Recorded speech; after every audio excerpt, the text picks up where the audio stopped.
Hello students, NTA का paper number 107 discuss करेंगे हम आज। 107 physics. So let's start. Question number 1, an alpha nucleus of energy half mv square bombards a heavy nuclear target of charge Ze. Then the distance of closest approach for the alpha nucleus will be. So alpha particle है, given है alpha particle 2He4, energy given है, इसकी energy given है half mv square, kinetic energy given है, आप इसको initial energy भी कह सकते हैं E1 जो गिवन एनर्जी है। ये टारगेट करेगा Ze न्यूक्लियस पर, स्ट्राइक करता है Ze nucleus, right. So alpha particle का पाथ होगा इस तरह से आएगा अल्फा पार्टिकल और एक डिस्टेंस तक पहुंचकर ये रिटर्न होगा due to repulsion. So it is called closest approaching distance R। R आपको फाइंड करना है, R is proportional to, R is directly proportional to आपसे पूछा है। सो यहां पर हम conservation of mechanical energy apply करेंगे। Initial energy equals to final energy. So initial energy given है half mv square and finally यहां पर आके स्टॉप होगा तो काइनेटिक एनर्जी जीरो हो जाएगी, बट ये अप्रोचिंग के साथ इसके क्लोज आने पर इलेक्ट्रिक पोटेंशियल एनर्जी मिलेगी, that will B k q1 q2 upon R। So R is equals to k q1 q2 into 2 upon mv square. So R आप देख रहे हैं R is inversely proportional to m and R is inversely proportional to v square and R is directly proportional to charge q1 q2। q1 charge होगा alpha का 2e और nucleus का charge है Ze। So Ze, so R is directly proportional to Ze, R is inversely proportional to m and R is inversely proportional to v square। So यहाँ पर option देखें, first option wrong है because v square inverse में है। Second option correct है, R is inversely proportional to mass। Third option R because directly proportional है, यहाँ पे इनवर्स गिवन है तो ये रॉन्ग है। और fourth option R 1 upon v square, R is inversely proportional to v square. So ये भी ऑप्शन करेक्ट है। सो इस न्यूमेरिकल में आपके दोनों ऑप्शन राइट हैं। Now next question, question number 2. If an electron has energy such that its de Broglie wavelength is 5500 angstrom, then the energy value of that electron is, and options given है। Energy आपसे पूछा है, energy joule में given है। So electron की de Broglie wavelength given है, तो de Broglie wavelength का फॉर्मूला आपने पढ़ा है h upon p। p is momentum and momentum equals to होता है under root 2me is energy. So under root 2me equals to h upon lambda. So squaring both sides. So energy 2me equals to h square upon lambda square. So energy equals to h square upon 2m lambda square. Right?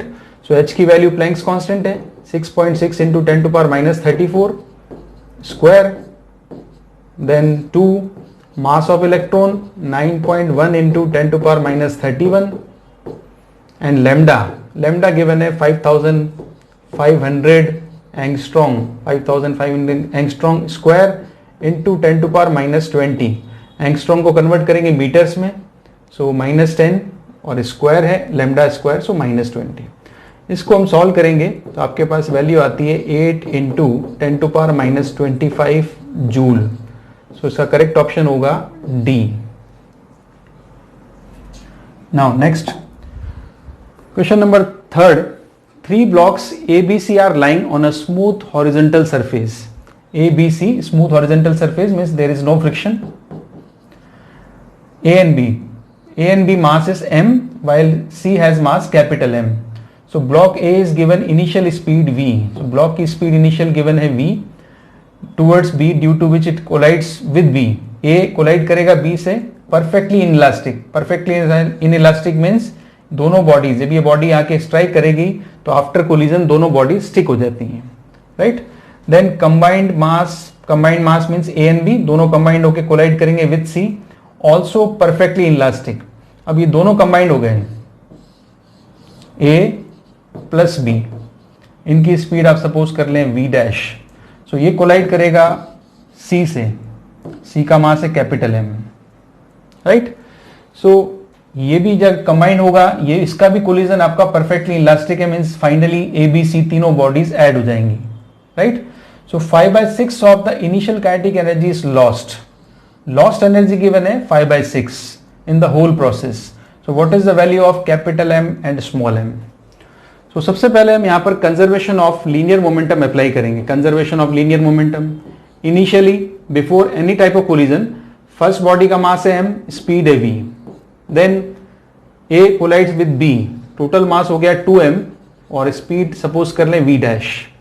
Then AB combined होकर collide करेगा C से, so total mass होगा 2m plus capital M and the final speed is v double dash final speed, और we can say v final,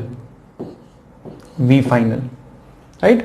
सो यहां से हम v final calculate कर सकते हैं in terms of v dash calculate करना है तो v डैश भी कैलकुलेट कर सकते हैं v/2, and v final calculate करना है, इसको और इसको इक्वेट करें। v फाइनल कैलकुलेट होगा m/2m plus capital M into v, so it is v final. Now energy का रिलेशन गिवन है, final energy means combination ABC, final energy of the combination of ABC equals to lost energy 5/6, so remaining energy होगी 1/6 of E initial, right. So final energy is half final mass ABC के combination का, final mass है 2m plus capital M, V final square equals to 1/6 initial energy, because A block move कर रहा था initially, सो एक block की energy होगी half mv square, ये इनिशियल एनर्जी है, राइट। सो हाफ से हाफ कैंसिल हुआ, v फाइनल की वैल्यू पुट करते हैं, v फाइनल की वैल्यू, तो v फाइनल की वैल्यू पुट करेंगे स्क्वायर के साथ आएगी, 2m प्लस m का भी स्क्वायर होगा, m स्क्वायर v स्क्वायर, सो m square v square upon ये 2m प्लस m है, यहाँ भी 2m प्लस m का स्क्वायर होगा, सो हम लिखेंगे 2m प्लस कैपिटल M, ये मल्टीप्लाई है, यहाँ स्क्वायर होगा कैंसिल हो जाएगा, तो एक 2m प्लस m बचेगा equals to 1/6 mv square. So ये भी v स्क्वायर है, ये भी v स्क्वायर है, v स्क्वायर से v स्क्वायर कैंसिल होगा, m से m कैंसिल कर दो, सो 6 मल्टीप्लाई करें, यहाँ पे आएगा 6m और यहाँ पर आएगा 2m plus capital M, 6m 2m minus करेंगे होगा 4m equals to capital M, so 4 equals to होगा m upon m, so m upon m का रेशियो होगा 4, सो करेक्ट ऑप्शन है इसके अंदर B। Next question number 4, a ball of mass m approaches a wall of mass capital M। So suppose एक ball है, ball इसका mass है small m, ये अप्रोच कर रहा है towards wall with speed 4 meter per second towards a wall, and the speed of wall is 1 meter per second towards the wall, towards the ball.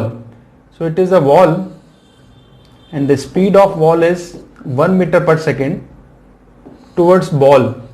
So 1 meter per second towards ball. So it is first object and it is second object. Initially velocity is given है, so it is value of u1 and it is value of u2. But आप देखो direction different है, u1 अगर आप +4 लेंगे तो u2 wall की speed -1 लेंगे, -1 metre per second, so u2 equals to -1 metre per second, right. Now the speed of the ball after an elastic collision, collision कौन सा है बेटा, इलास्टिक है, इलास्टिक कोलिजन के लिए E की वैल्यू क्या होती है 1, एंड बॉल के कोलाइड करने से वॉल की स्पीड पर फर्क नहीं पड़ता है, सो वॉल की फाइनल स्पीड सेम रहेगी, u2 equals to v2, wall 1 metre से आ रही है, बॉल के स्ट्राइक होने के बाद भी वॉल जो है 1 मीटर पर सेकेंड की स्पीड से मूव करती रहेगी, so final velocity of ball equals to initial velocity of the ball. So आपसे पूछा है final velocity of the ball now, so v1 आपसे पूछा गया है इसमें। So elasticity constant according to Newton's law of collision, coefficient of restitution equals to v2 minus v1 upon u1 minus u2, v2 minus v1 upon u1 minus u2. So what is v2? v2 is -1 and what is v1? v1 तो आपसे पूछा है, ball की final speed, ball की final speed आपसे पूछी गई है, ये v1 आपसे पूछा है यहाँ पर। सो v1 कैलकुलेट करना है, ये v1 कैलकुलेट करना है। सो what is u1? u1 is +4 minus, and what is u1? u1 is -1, clear? And what is the e? coefficient of restitution in the elastic collision equals to e equals to 1. So 1 equals to, here is -1 minus v1 upon +4 + 1, it is 5. So 5 equals to -1 minus v1. So v1 equals to, v1 को आप इधर ले आए, 5 को minus करके उधर ले जाएंगे, तो v1 equals to आया -6 metre per second. Negative sign आपने ये डायरेक्शन का लिया है, ये डायरेक्शन नेगेटिव है। So final answer of the ball is -6, means ball return होगी, बॉल स्ट्राइक करके रिटर्न हो जाएगी बॉल, और बॉल की स्पीड होगी 6। सो आप देखें करेक्ट ऑप्शन होगा इसमें D, 6 metre per second away from the wall. Ball strike करेगी वॉल पर, देन स्ट्राइक होगी, रिटर्न होगी, रिफ्लेक्ट होगी, so away from the ball and speed is 6। So correct option is D. Now next question number 5. A particle of mass 100 gram is tied to string rotated along a circle of radius 0.5. The breaking tension of the string is 10 Newton. The maximum speed with which the particle can rotate without breaking the string is. So particle है, particle एक circle पर, r radius के circle पर rotate कर रहा है, circulate कर रहा है। सो स्ट्रिंग का जो टेंशन होगा, इसका इस तरह से देखें आप, ये स्ट्रिंग है, स्ट्रिंग की टेंशन गिवन है, पार्टिकल का मास गिवन है। सो इस पार्टिकल को इस स्ट्रिंग से हम रोटेट कर रहे हैं। स्ट्रिंग का जो टेंशन है, this tension provides centripetal force for rotating this particle. So centripetal force, value of centripetal force is mv²/r। तो यहां पर आपसे v पूछा है, तो v² equals to TR upon m. So what is the maximum tension in the string? It is 10. What is the radius? Radius is 0.5, means half, and mass of the particle is 100 gram. 100 gram means 0.1 kg, right? So v² equals to 5 and 0.1 का 10 आएगा तो 50. v² equals to 50 and v equals to √50. √50 equals to होगा 7.07 meter per second. So correct option is D. Next question number 6. At a certain place the angle of dip is 60 degree and the horizontal component of the earth magnetic field BH. So BH की value given है, और BH equals to आपको पता है क्या होता है, B cos theta, right? So the earth overall magnetic field means आपसे B पूछा है. So what is the value of B? B equals to BH upon cos theta. So value of BH is 0.8 into 10 to power -4 upon cos theta. Cos theta cos 60. Cos 60 की value 1/2. So 2 multiply करेंगे 0.8 से, that will be 1.6 into 10 to power -4 Tesla. So correct option is 1.6 into 10 to power -4 Tesla, D. Next, question number 7. A galvanometer of resistance 25 ohm measures 10 to power -3 ampere. So this is current IG. Shunt required to increase range up to 2 ampere. So ammeter की range जो है वो 2 ampere आपको बनाना है। Shunt resistance कितना connect होगा वो आपसे पूछा है इसमें। सो S का फॉर्मूला होता है GIG upon I minus IG. What is G here? G is a resistance of galvanometer. So resistance of galvanometer is 25 ohm.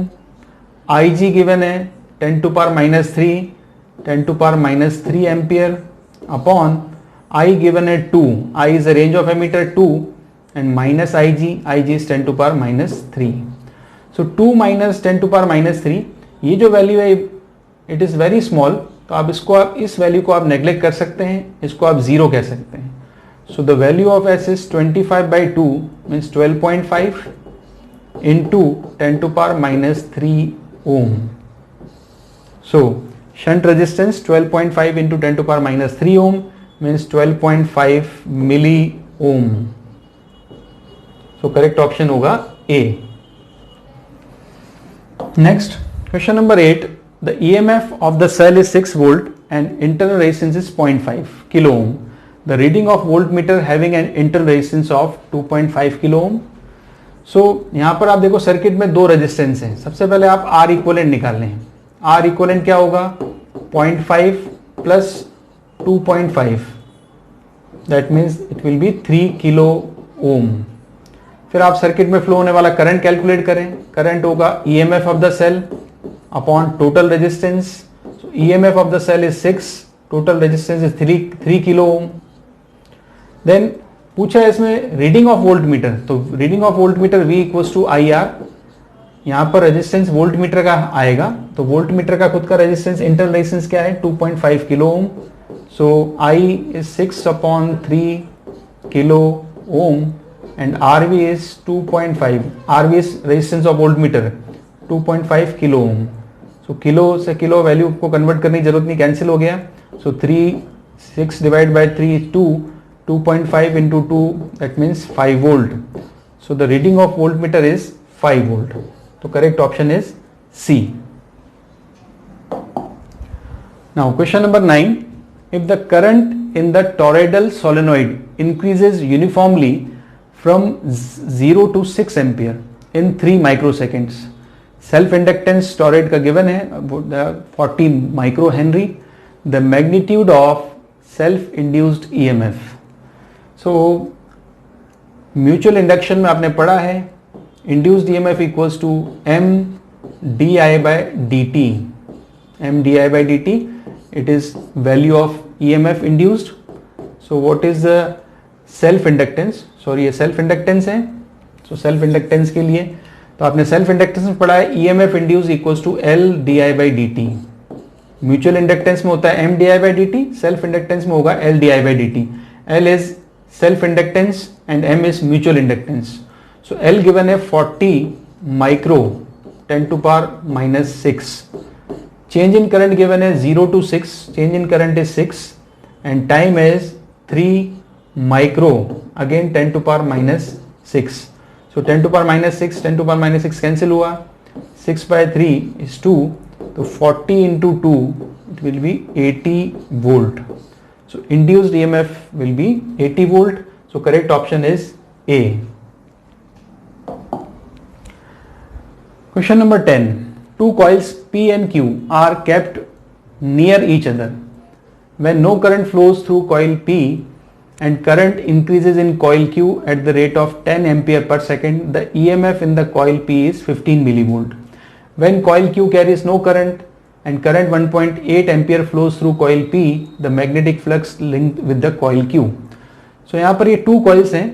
First coil है हो गया P, this is coil P, and second coil suppose second coil, so second coil is Q. It is very close to P और we can say overlap. ये दोनों एक साथ overlap हो रही हैं.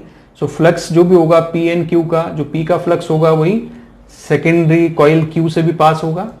सो यहाँ पर इन दोनों में म्यूचुअल इंडक्टेंस होगा और यहाँ पर इनकी कपलिंग यहाँ पर परफेक्ट कपलिंग है. सो म्यूचुअल इंडक्टेंस की वैल्यू एम होती है. दोनों के बीच में म्यूचुअल इंडक्टेंस एम होगा. ठीक है. तो सबसे पहले हम देखें first in Q coil, Q के अंदर जो करंट फ्लो किया है, जो रेट है क्यू के लिए that is D I by D T equals to 10 और P में जो इंड्यूस्ड EMF आएगा EMF in P which is equals to M DI by DT. So induced EMF गिवन है in coil P it is 15 millivolt and M की value unknown है. DI by DT equals to given है 10. सो 10 divide by 15 तो mutual inductance आ जाएगा 1.5 milli Henry. So the mutual inductance between both coils is 1.5 milli Henry.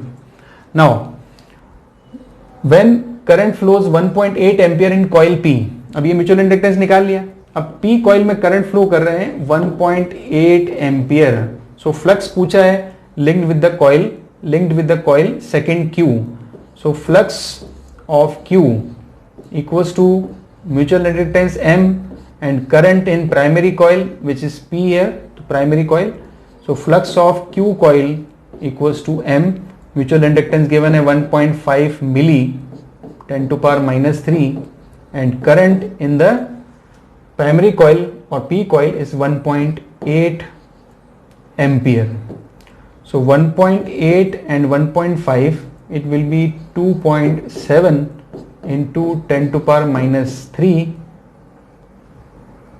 and the flux की unit होती है Weber, so answer will be 2.7, 10 to power minus 3 means milliweber, so answer will be 2.7 milliweber. So correct option is C. Question number 11, two large parallel plates carrying each charges plus Q and minus Q respectively. A test charge Q naught placed between them and experiences a force F. So there are two plates, charge on first plate is plus Q and charge on second plate is minus Q. So between the plates there is electric field E. Electric field is E, which is equals to sigma upon epsilon naught, and sigma is surface charge density, so Q upon epsilon naught A. It is electric field. So after getting electric field we can find force on charge, test charge Q naught. So there is a test charge Q naught, there is a test charge Q naught between the plates, and force on test charge Q naught is Q naught into E. So force is Q naught capital Q upon epsilon naught A. Now question is, if the separation between the plates is doubled, separation between plates, so separation between plates is D, इस distance D को double करेंगे then force on test charge will be, so force does not depend upon distance between plates. ये जो force इनके बीच में लग रहा है, ये जो force है ये plates की distance पे depend नहीं करता है, so distance अगर आप increase करो decrease करो force will be remain same, so correct option होगा इसका A. Correct option is A. Now next question number 12, the amount of work done in increasing the voltage across the plates of capacitor from 5 volt to 10 volt is W. The work done in increasing it from 10 volt to 15 volt will be. So work done equals to change in energy of capacitor. So energy of capacitor is half C V2 square minus half C V1 square. Because capacitor जो capacitor है, capacitor का C change नहीं होगा but आपको उसका voltage ही change करना है बस. So first is W which is equal to half of C V2 square. So पहले इंक्रीज हुआ 5 to 10 वोल्ट, सो 10 का स्क्वायर मीन्स 100 एंड 5 का स्क्वायर हो गया 25. Then next W dash find करना है which is equal to half C. Next case में voltage increase हुआ 10 to 15, तो 15 का square 225 and square of 10 is 100. So W upon W dash, W given है और W डैश पूछा है आपसे, हाफ C कैंसिल हो गया. 100 minus 25 it will B 75 and 225 minus 100 it is 125. तो 25 से अगर कैंसिल करें डिवाइड करें तो it will B 3/5. So W dash find करना है, 5/3 W equals to W dash. So final work done is 5/3 of W. So 5/3 is 1.67 W. So the correct option is 1.67 W. So correct option is D. Now next, if the radius of Earth were to shrink by 1% of its mass and 1% its mass remaining same, the acceleration due to gravity on the Earth's surface would be. So gravity acceleration that will be g equals to gm by r square. So mass remains constant, g constant होता है, universal gravitational constant है, so g is inversely proportional to r square. So percentage change in radius shrink by 1%. So what is relation between g and r in percentage form? That will be delta g upon g, percentage equals to r square है, it will be r minus 2, so minus 2 delta r upon r percentage. So g का percentage आपसे पूछा है, it will be minus 2. So radius के लिए क्या given है? Radius shrinks means 1% से रेडियस डिक्रीज हो गई. सो श्रिंक के लिए या डिक्रीज के लिए आप लेंगे -1%. सो -1 -2 it will B 2% plus, means g increases by 2%. So g increases by 2%, decreases remain same, increase by 2%. So correct option is C. Next, question number 14. The changes in potential energy when a body of mass m is raised to height nr from Earth's surface is. So change in potential energy आपसे पूछा है delta U, that will be U final minus U initial. So U final is minus G capital M small m upon R plus height. Final energy finally height पर पहुंच गया और height given है nr, right. And initial potential energy जब वो surface पर था तो G M M upon capital R, R is radius of the earth. So यहां से आप सॉल्व करेंगे इसको, तो सॉल्व करें, कॉमन ले लें पहले. तो कॉमन क्या आ रहा है? कॉमन होगा G capital M small M upon R, ये कॉमन ले लें हम. यहां पर होगा माइनस का 1 अपॉन आर प्लस एन है, तो n प्लस 1 और 1 प्लस n लिख सकते हैं, r कॉमन ले लिया, माइनस माइनस प्लस, सो यहां पर होगा 1 upon 1 because G M upon R तो कॉमन ले लिया. So g capital M small m upon r, यहां से एलसीएम ले लें n प्लस 1, तो यहां पर होगा -1 देन n प्लस 1, सो 1 से 1 कैंसिल हुआ. Now answer in the form of small g. So the value of small g equals to gm by r square. So यहाँ पर given है gm by r. So what is value of gm by r? It will be gr. gr equals to gm by r. So value of gm by r square is g and the value of gm by r equals to gr. So gm by r equals to gr. So it will be mgr. Now here 1 से 1 cancel हुआ, then n upon n plus 1. So correct option is mgr n upon n plus 1. So mgr g की terms में answer था, correct option होगा इसका B. Question number 15. Consider an expanding sphere of instantaneous radius capital R where total mass remains constant. The expansion is such that the instantaneous density rho remains uniform throughout the volume. The rate of fractional change in density 1 by rho d rho by dt is constant. The velocity v of any point on the surface of the expanding sphere is proportional to.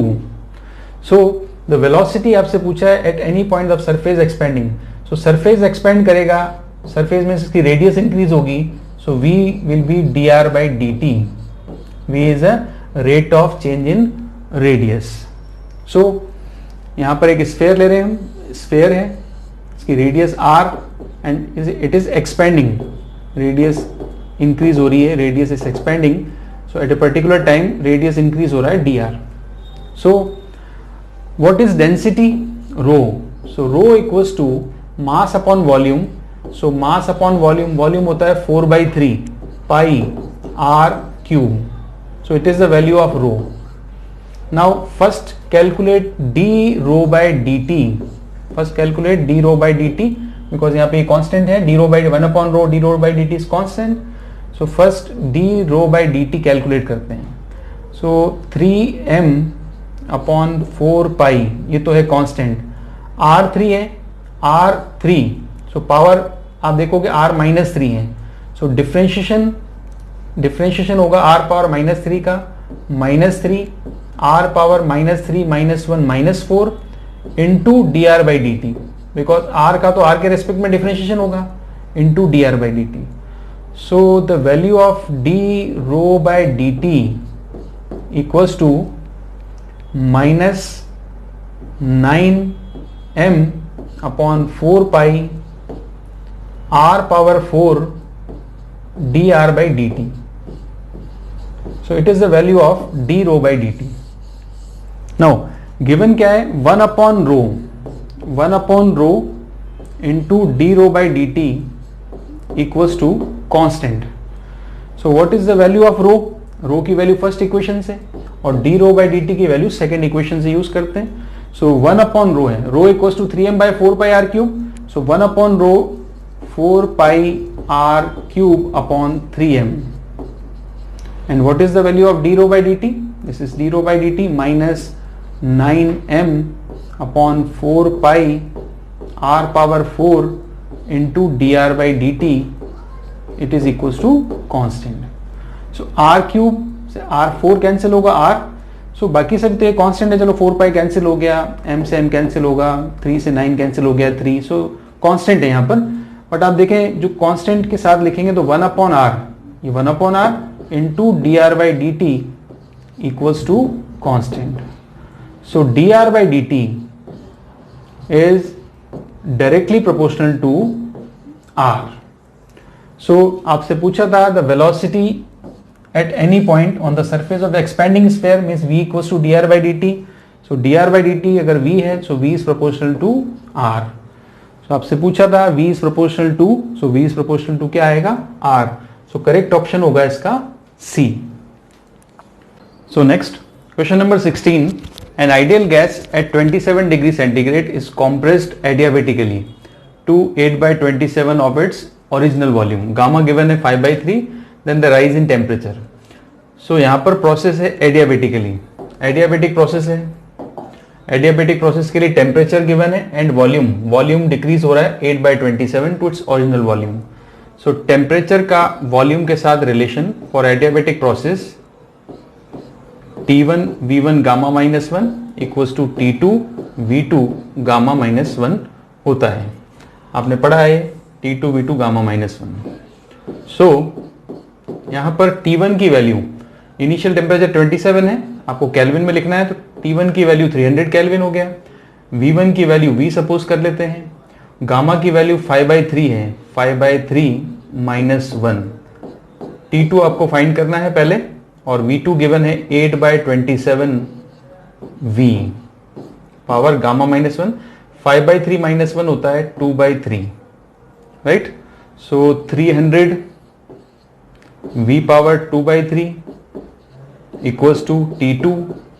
यहां पर 8 है, 8 को हम लिख सकते हैं 2 की power 3, 27 को लिख सकते हैं 3 की पावर 3 और पावर 2/3 है वो यहां पर आप लिख देते हैं. ये होगा V पावर 2/3. ये 2/3 इसके अलग कर दिया, इसके अलग कर दिया. सो V पावर 2/3 V पावर 2/3 तो कैंसिल हो गया. सो 300 इक्वल्स टू T2 2 पावर 3, ये 3 और क्यूब रूट ले लेंगे तो 3 कैंसिल होगा.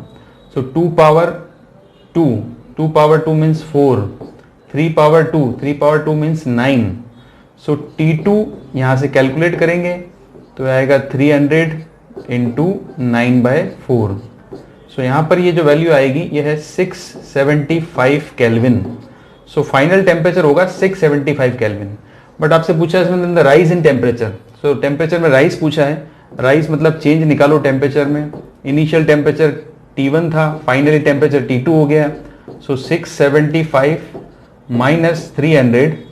सो करेक्ट ऑप्शन होगा इसका 375 kelvin. So rise in temperature is 375 kelvin. Correct option है B. Next question number 17. Two spheres of same material have radii 1 and 4 and temperature 4000 Kelvin and 2000 Kelvin respectively. The ratio of energy radiated per second by the first sphere to that by the second sphere. So energy के लिए आपने पढ़ा है energy per unit area per unit time equals to E equals to होता है sigma T power 4, sigma T power 4 और emissivity constant हो गया ई।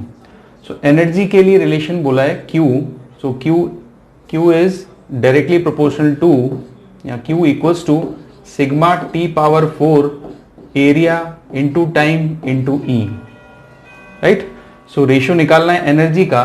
सो ये फर्स्ट एनर्जी है Q1, सेकेंड एनर्जी है Q2, रेशियो निकालेंगे। सो सिग्मा कांस्टेंट है, टेम्परेचर T1 आएगा, T1 पावर 4, एरिया होगा पाई R1 square and time and E upon sigma T2 power 4, area हो गया पाई R2 square into T into E। सो जो same constants हैं, same values हैं, वो कैंसिल करेंगे तो एनर्जीज का जो रेशियो आएगा वो T1 upon T2 power 4 and R1 upon R2 power 2। इससे हम रेशियो हम निकाल सकते हैं। सो T1 की वैल्यू गिवन है, T1 फर्स्ट टेम्परेचर 4000 है, 4000, नेक्स्ट टेम्परेचर आपका 2000 है। सो ये आएगा डिवाइड हो जाएगा तो 2 आएगा, सो 2 पावर 4। फर्स्ट रेडियस गिवन है 1 और सेकेंड रेडियस गिवन है 4, इसकी पावर 2 है।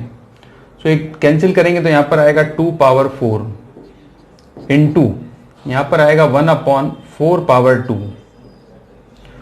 सो 2 power 4 it will B 16 and 4 square ये भी होगा 16, तो 16 और 16 की बात करें तो 16 डिवाइड बाय 16,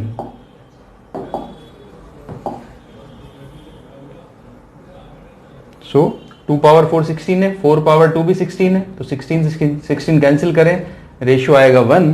सो एनर्जीज जो होगा फर्स्ट टू सेकेंड स्पेयर जो रेशियो आएगा वो आएगा first option A. Now next question number 18, the magnetic dipole moment of a current loop is independent of. So current carrying loop का magnetic dipole moment आपने पढ़ा है। मैग्नेटिक डायपोल मोमेंट होता है करंट कैरिंग लूप का I into A, coil का होता है I into A into N, number of turns, बस इसमें लूप दे रखा है तो I into A. So loop के लिए नंबर ऑफ टर्न्स, तो जैसे इसमें आप देखो तो मैग्नेटिक मोमेंट किस पर डिपेंड करता है, तो I पर।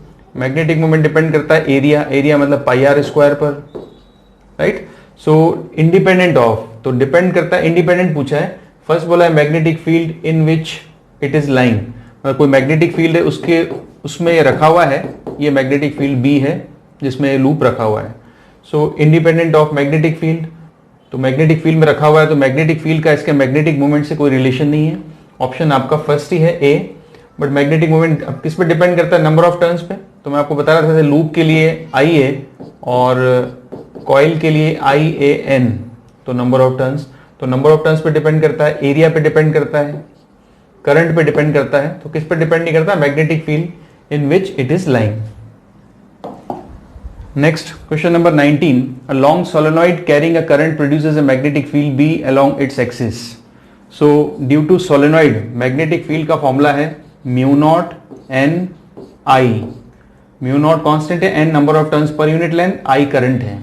सो if the current is doubled, so ये गिवन है बी, सो बी डैश निकाले, म्यू नॉट कांस्टेंट है, करंट आपका डबल कर दिया 2i, current is double, and the number of turns पर centimetre is half.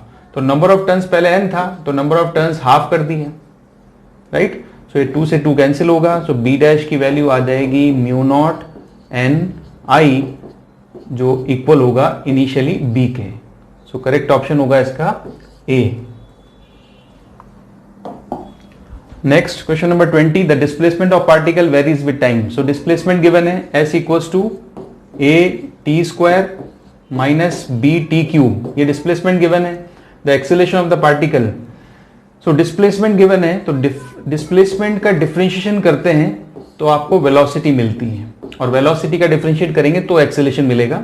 So first time differentiate करें और इसके लिए डिफरेंशिएशन होगा ए टी स्क्वायर का 2at minus 3bt square, so it is velocity. Now पूछा आपसे एक्सेलरेशन है, तो एक्सेलरेशन क्या होगा? Again differentiation of velocity with respect to time, और we can say double differentiation of displacement with respect to time. So velocity को again differentiate करें और एक्सेलरेशन मिलेगा. So 2a minus 3b, T square का differentiation होगा 2t. So acceleration होगा 2a minus 6bt. So acceleration की value आ गई आपके पास 2a माइनस 6bt. सो करेक्ट ऑप्शन होगा इसका B. Now question number 21. Ship A is sailing towards northeast with velocity v. So ship A की velocity given है VA which is equals to 30 I cap plus 50 J cap. Velocity of A given है. Now the ship B is at distance 80 km east and 150 km north of ship A. तो ship से जो B की position है, B की position given है RB, position vector of B ship, ये given है 80 kilometre east, 80 in east I cap and 150 kilometre north, so 150 J cap. East के लिए I कैप यूज करेंगे, नॉर्थ के लिए J cap. Now and B is sailing towards west at 10 km per hour. So the velocity of B is 10 in direction west. So east के लिए I cap, तो west के लिए आएगा minus 10 I cap. So A will be at the minimum distance from B. Now position of A, RA, position जो होगी वो तो आप लेंगे 0 because A is a reference point. A के according B की position given है. So what is the position of B with respect to A? Position of B with respect to A, तो ये तो होगा 80 I cap plus 150 J cap. Now next we need velocity of A with respect to B. Relative velocity of A with respect to B और B with respect to A आप निकाल सकते हैं कुछ भी. सो वेलोसिटी, रिलेटिव वेलोसिटी आपको required है. So VAB equals to relative velocity कैसे निकालते हैं? VA minus VB. So VA given है, ये VA वेलोसिटी है, minus VB. So VAB 30 I cap plus 50 J cap minus VB, तो minus minus 10 minus minus plus 10 हो जाएगा. सो रिलेटिव वेलोसिटी आएगी 40 I cap plus 50 J cap. So it is relative velocity. Now अब ये जो A will be at minimum distance from B पूछा है, जिसके लिए आपको एक रिलेशन है T पूछा है, मिनिमम टाइम कितने टाइम में वो मिनिमम डिस्टेंस पे होगा. सो इसके लिए रिलेशन है V relative dot R BA position, velocity vector quantity, RBA भी वेक्टर क्वांटिटी, दोनों वेक्टर्स का डॉट प्रोडक्ट है. Now and the velocity relative magnitude इसका स्क्वायर. सो ये जेईई एडवांस की प्रॉब्लम है, उसका आप इस फॉर्मूले पर बेस्ड है, आप ये फॉर्मूला लगाकर आप इसमें टाइम मिनिमम निकाल सकते हैं. सो V relative is 40 I cap and 40 I cap plus 50 J cap. तो यहाँ पर डॉट प्रोडक्ट हो रहा है पोजीशन से, तो पोजीशन है 80 I cap plus 150 J cap. So dot product आप दो वेक्टर्स का कर सकते हैं, divided by relative velocity magnitude का square. So relative velocity is this, it is relative velocity in first equation. So magnitude of relative velocity is 40 square means 1600 plus 2500 square. तो square से under root cancel होगा.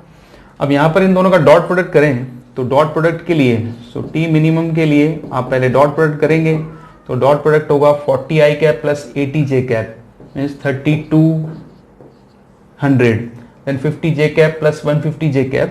So यहाँ पे भी dot product करेंगे तो 50 into 150 it will be 7500 divided by magnitude 1600 plus 2500 that will be 4100. So यहाँ से हम टाइम निकालेंगे, टाइम जो आएगा वो उसकी यूनिट आवर्स में होगी. सो T मिनिमम अगर आप कैलकुलेट करो तो यहां से आता है 2.6 hours.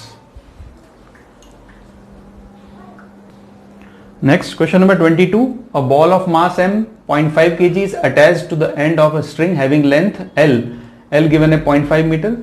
The ball is rotated on a horizontal circular path about a vertical axis. The maximum tension that string can bear is 324 Newton. So the maximum possible value of the angular velocity of the ball is. So ball का जो motion है वो horizontal circular motion है इस तरह say about vertical axis, और ball का position इस तरह से आएगी. ये बॉल गिवन ए लेंथ, सो यहां पर एंगल सपोज कर लें थीटा, और सर्कुलर पाथ की जो रेडियस होगी that will be R. So length given है बट आपको सर्कुलर मोशन के लिए रेडियस रिक्वायर्ड होती है. सो आर कैसे फाइंड करोगे? इस ट्राइंगल में आप साइन थीटा यूज करें. Sine theta equals to perpendicular upon hypo R upon L. So radius of the circular path R equals to होगा L sine theta. So the radius of circular path is L sine theta. Now कौन सा force यहां पर centripetal force provide करेगा? वो given है string में होती है टेंशन, और maximum value of the tension भी गिवन है 324. सो थीटा ये गिवन है, टेंशन है स्ट्रिंग में टी. सो थीटा के दो कंपोनेंट्स कर सकते हैं. टेंशन यहाँ पे टी है, इसके दो कंपोनेंट करेंगे. फर्स्ट इधर आएगा टी कॉस थीटा, सेकंड आएगा इधर T sine theta. So towards centre कौन सा फोर्स लग रहा है? T sine theta. So here T sine theta provides centripetal force F C. So T sine theta centripetal force होता है M V square by R, but इसने आपसे पूछा है omega angular velocity. So centripetal force का formula लेंगे M omega square R. R की value given है, so it will be T sine theta M omega square. R given है L sine theta. So sine theta cancel होगा. Omega की value आपसे पूछा है, omega equals to under root T upon M L. So tension given है 324 and mass given है 0.5, length भी given है 0.5. सो 324 का अंडर रूट होगा 18, 0.5 का अंडर रूट होगा 0.5. So angular velocity will be 36 radian per second. So correct option होगा इसका D. Next question number 23.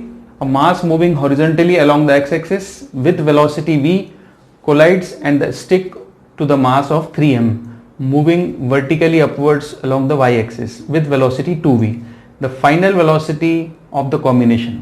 So यहाँ पर दो particles given है. First का mass है m. It is moving along x-axis with velocity v. So first is v1, velocity v along x-axis. So I cap the velocity of first particle. Another particle of mass 3m. So next particle is 3m and the velocity of another particle is 2v along y-axis. So v2 will be 2v j cap. So it is velocity of second particle. Now the final velocity of the combination, ये आके ये particle move करता हुआ strike करेगा और stick हो जाएगा. Means it is perfectly inelastic collision. So किसी भी टाइप का कोलिजन होगा आप conservation of linear momentum apply कर सकते हैं. So initial momentum equals to final momentum. So initial momentum दो पार्टिकल्स हैं. First particle M v1, then second particle हो गया मास इसका 3m v2. So the initial momentum and after collision total mass will be 4m and v final suppose vf. So यहाँ पर हमें vf find करना है. v1 v2 की value जो आपने लिखी फर्स्ट और सेकेंड इक्वेशन से, v1 v2 की वैल्यू यहाँ पुट करेंगे तो ये होगा m v I cap plus 3m into 2v will be 6m v j cap equals to 4m and v final जो आपको फाइंड करना है. सो m तो कैंसिल हो गया. सो यहाँ पर 4 को डिवाइड करें 4 को, so it will be v by 4 I cap plus 6 by 4 3 by 2 v j cap. So v final vector की वैल्यू ये है v by 4 I cap plus 3 by 2 v j cap.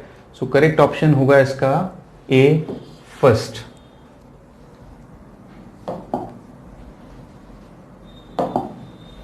Next Question number 24. A nucleus disintegrates into two nuclear parts which have their velocity in the ratio of 2:1. So ratio of nuclear size. अब nuclear size का ratio पूछा है, means radius का ratio पूछा है. सो nuclear size पूछा है, means R1/R2 find करना है, राइट. सो फर्स्ट आप देखो यहाँ पे एक न्यूक्लियस डिसइंटीग्रेट होता है टू पार्ट्स में. सो टोटल मास सपोज करें m, और ये टू पार्ट्स में डिवाइड हो गया. First m1, second m2. Velocities ratio given है, फर्स्ट की वेलोसिटी v1, सेकेंड की velocity v2. So velocity ratio given है 2:1. सो यहां पर आपको पता है जब न्यूक्लियस डिसइंटीग्रेट होता है तो conservation of again linear momentum apply कर सकते हैं. So P initial equals to P final. Initially nucleus rest पे था तो इनिशियल मोमेंटम होगा 0 एंड फाइनल मोमेंटम होगा m1 v1 plus m2 v2. Means m1 v1 equals to minus m2 v2. So masses का ratio निकालें. m1/m2 masses का ratio होगा v2/v1, v2/v1. और वेलोसिटीज का रेशियो गिवन है 2:1. सो यहाँ पर जो वेलोसिटीज का रेशियो गिवन है 2:1, यहाँ लिखा है v2/v1, मीन्स ये 1/2 होगा. सो मासेस का रेशियो मिल गया. बट आपसे पूछा है यहाँ पे साइज का, न्यूक्लियर साइज मीन्स रेडियस का. सो नाउ मासेस का रेशियो मिला तो मास इक्वल्स टू क्या होता है, volume into density. So volume of the nuclear size fair है 4/3 r³ इनटू डेंसिटी. डेंसिटी सभी न्यूक्लियस की कांस्टेंट होती है. सो डेंसिटी यहाँ पर मासेस का रेशियो गिवन है. So mass is directly proportional to r³. So masses का रेशियो गिवन है तो mass directly proportional to r³ है. So r1³ upon r2³ will be m1/m2. So r1³ upon r2³ की value आएगी, जो masses का ratio है वो है 1:2. सो रेडियस का ratio r1/r2, r1³ upon r2³ 1/2 है. क्यूब रूट लें दोनों side, so 2⁻1/3. So r1/r2 will be 1/2⁻1/3. So correct option है D. So next question number 25. A radioactive nucleus A with half-life T decays into a nucleus B. At T equals to 0, there is no nucleus B. At some time T, the ratio of number of B to number of A is 0.3. So then T is given by. So radioactive nucleus है A. A आपका nucleus है. Initially there is no nucleus of B, means number of atoms of A nucleus equals to n0. n0 is initial atoms. Now after time t, number of atoms of A nucleus converts into B. So total number of nucleus Na plus Nb equals to n0. पहले total initially t equals to 0 पर तो सारे atoms A के थे, और after time t A converts होगा B में, but total number of atoms क्या होंगे, n0. So after time t ratio given है, ratio of number of B to number of A equals to 0.3. So the value of NB, number of atoms of B equals to 0.3 Na. So Na plus Nb equals to n0 है. Nb की value 0.3 Na है. So यहाँ पर Nb को eliminate कर सकते हैं और Nb को Na के टर्म्स में लिख सकते हैं. तो Na plus 0.3 Na equals to n0. Now 1.3 Na equals to n0. So number of atoms of A nucleus will be n0 by 1.3 after time t. So t time बाद number of atoms of A कितने होंगे, initial atoms का 1/3 after time t. So decay integration disintegration का relation आपको पता है, number of atoms n, initial atoms n0, e⁻−λt. So Rutherford Soddy's law के according ये रिलेशन पता है आपको. So number of atoms of A after time t कितना हो गया, n0/1.3. After time t n atoms कितने होंगे, n0/3. इनिशियल एटम्स कितने थे, n0, e⁻−λt. सो n0 से n0 कैंसिल हुआ, तो 1.3 equals to e⁻λt. Minus lambda T है, अपॉन में लाएंगे, यहाँ पर अपॉन में 1.3 है, so 1.3 equals to e power lambda T, so lambda T equals to log 1.3, so lambda T equals to log 1.3 है। अब यहां से आप देखो lambda T equals to log 1.3, right. So T calculate करना है, टी इक्वल्स टू होगा log 1.3 upon lambda. Lambda को आप हाफ लाइफ की टर्म्स में लिख सकते हैं, log 1.3 upon lambda in terms of half life will be log 2 upon T. So correct option होगा इसका third. Next, question number 26. A particle of mass m is executing oscillations about the origin on the x-axis. Its potential energy is u equals to kx cube, where k is positive constant. If the amplitude of oscillation is a, then its time period t. So time period t is directly proportional to 1 upon under root a, independent of a, proportional to under root a, and proportional to a power 3/2. So हमें proportional time period हमें solve करना है इसका। So सबसे पहले आपको given है potential energy in terms of X के X cube, energy equals to आपने पढ़ा है D F by D x.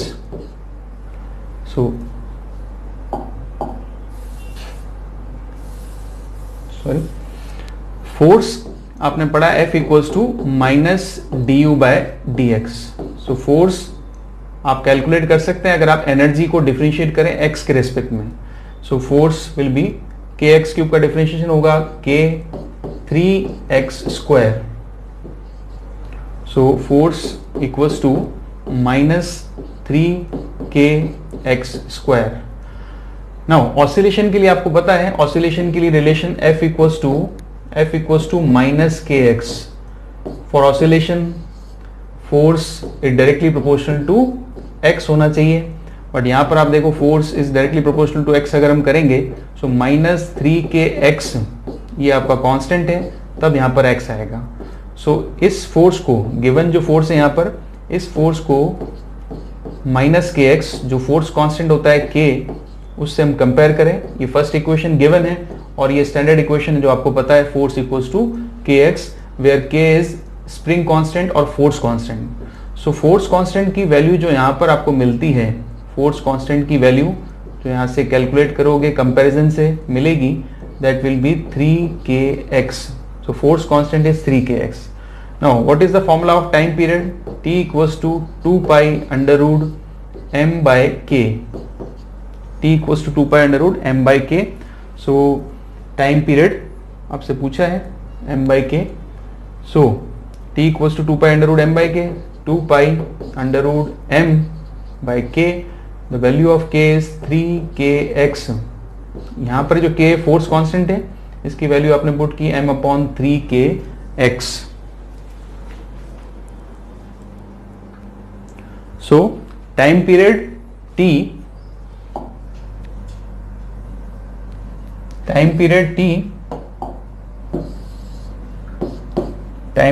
is inversely proportional to under root X, and in oscillation x equals to होता है a sine omega T.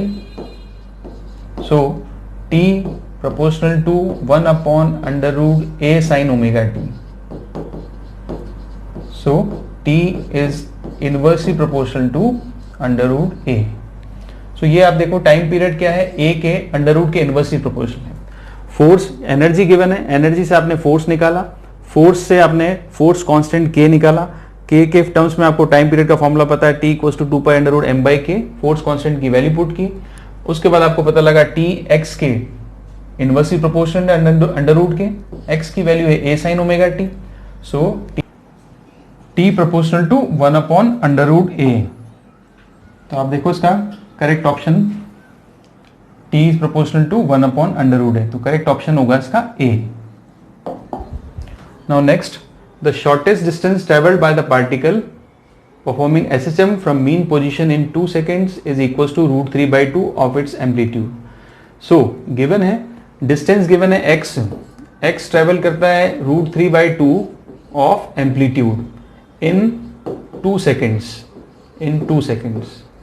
So SHM की equation आपको पता है, SHM की equation x = a sin omega t, x given है √3a/2 a and sign omega t, omega time कितना given है 2 सेकेंड्स, राइट। सो a से कैंसिल होगा, √3/2 को साइन की टर्म्स में लिखेंगे तो हम लिख सकते हैं sine 60 degree, sine 60 means π/3 equals to sine 2 omega. So π/3 और 2 ओमेगा इक्वल होगा, π/3 equals to 2 omega and omega equals to होता है 2π/t, ओमेगा होगा 2π/t। सो पाई से पाई कैंसिल हुआ, 3 यहां मल्टीप्लाई करेंगे 4 से और t इक्वल्स टू आ जाएगा 12 सेकेंड्स। सो करेक्ट ऑप्शन होगा B 12 seconds. Next, if the direction of electric and magnetic field vectors of a plane electromagnetic wave are along positive y direction and positive z direction respectively, then the direction of propagation of wave is along.